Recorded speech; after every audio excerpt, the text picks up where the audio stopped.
that they are in a toxic relationship. And it doesn't necessarily mean this. It doesn't mean like it means who you are in a relationship with across the board, not just one particular area. Because it's some people that have toxic friendships, toxic courtship, toxic marriages. And a lot of people think toxic is just maybe physical, emotional. But I be feeling like toxic is when it's draining, just not working, when it's robbing you of your joy, when it's just always something. That's toxic to me. Now, I don't know. Everybody's definition of toxic is different. Some people needed to be a bloody mess or almost murder or whatever. Nah, we don't even have to get that far. But I wanted to throw this out there to somebody that needs to hear this. I'm not looking for you to admit it because, like I say, a lot of people are not very public with their struggles. And so that comes with time and it comes with maturity. But let me tell y'all what I learned. I really learned how to pray. What really taught me how to pray really, really young is when I was around something toxic or in something toxic. And a lot of times, a lot of people don't have people they can go to.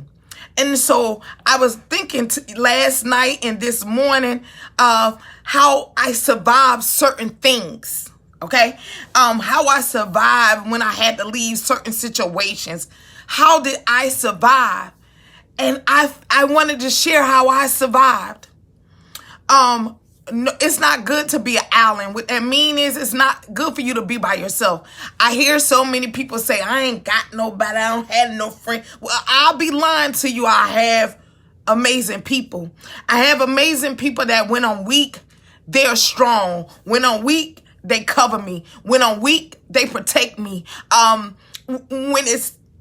weakness can be a need. It can be when you're vulnerable. It can be when you're struggling. Because I remember once my mind is made up and I don't like a certain relationship, I'm ready to go. Well, I found out this. When you are ready to leave something toxic, nobody really tell you the behind the scenes struggles that come with it. I'm going to tell you why. Because they want you to think, well, it was just this and it was that. No. Most of the times when your mind is made up, like I'm sick and tired of XYZ, whether it's the phoniness, the being mistreated, the being unloved, the being used, the being abused, the being talked about, being slandered, persecuted, stabbed in the back, whatever you have experienced, when you saying F it, okay? F it, I don't want to deal with this anymore. It's going to be on and popping. Why? Because the enemy knows for how long you allowed this to be your weakness. So you think he gonna let you go easy? No. Situations gonna come to make you question your freedom. What you mean by that, Joe? I'm gonna give y'all an example.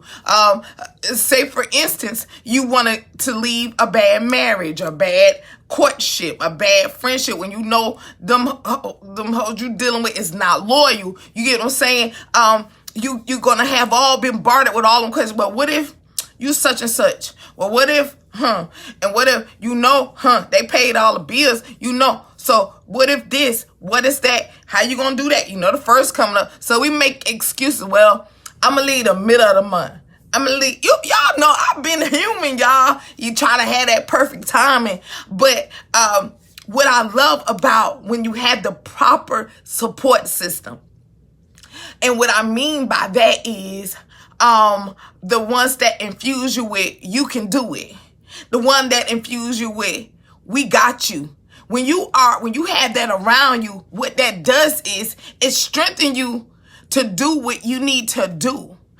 Strongholds are real. Vicious cycles are real. The amount of years that you allow certain things are real. fear is real. And so it's so many things that will come your way to try to make you stay and make excuses why you're staying in something that isn't treating you right, isn't respecting you, isn't receiving your greatness, isn't loving you, isn't showing you love, isn't receiving your love. Understand what I'm saying? Competing with you, tearing you down, not helping you build, and that can be in every aspect of your life. It comes a time in your life that you stop making excuses why you accept jokers to mistreat you, whether that's friendship, because I be seeing people getting dogged up by their friends, and a lot of times you teach people how to treat you. You do. You set the tone of how people gonna roll up on you and treat you. And so it's up to you.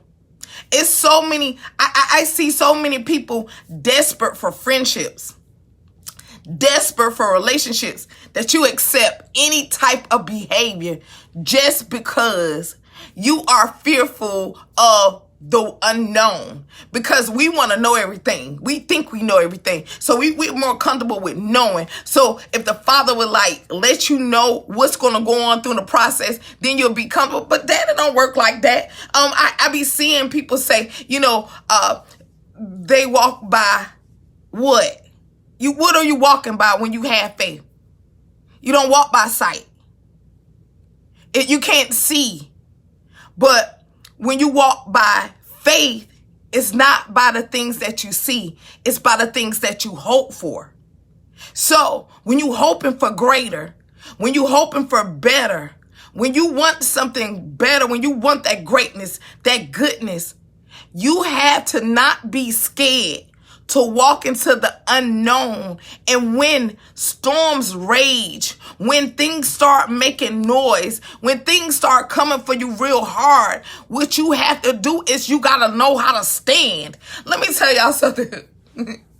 I remember I had to leave a situation, y'all. I was used to not paying them bills. So, y'all know the first to come.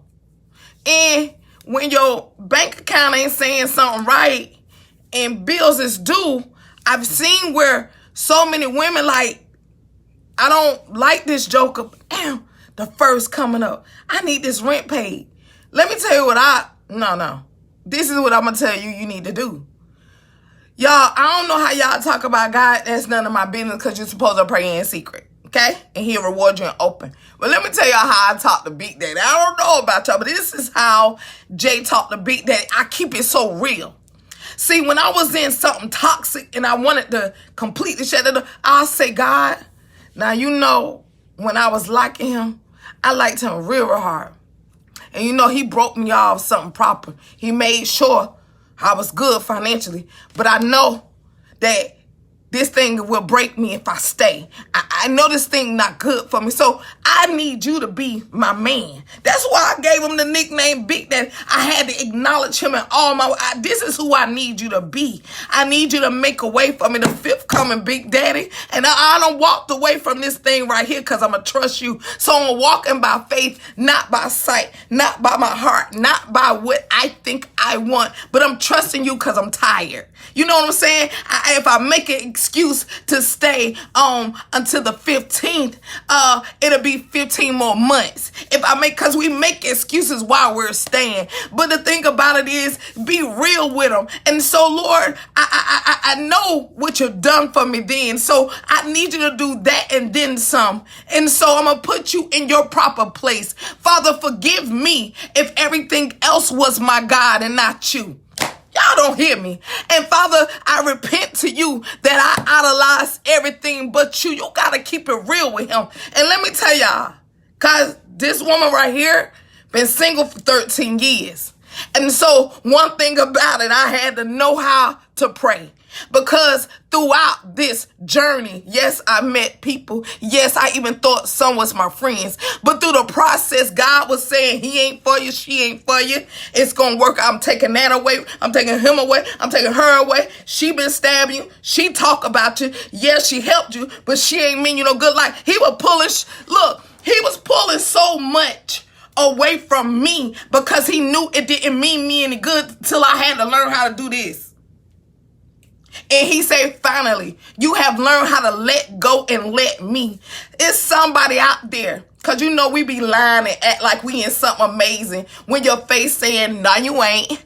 When that weight loss saying, no, you ain't. When them bags under your eyes saying, no, you ain't. When them edges that left your scalp saying, and now you ain't. I know you fronting, but only you and Big Daddy know that you are in something that you are no longer need to be in.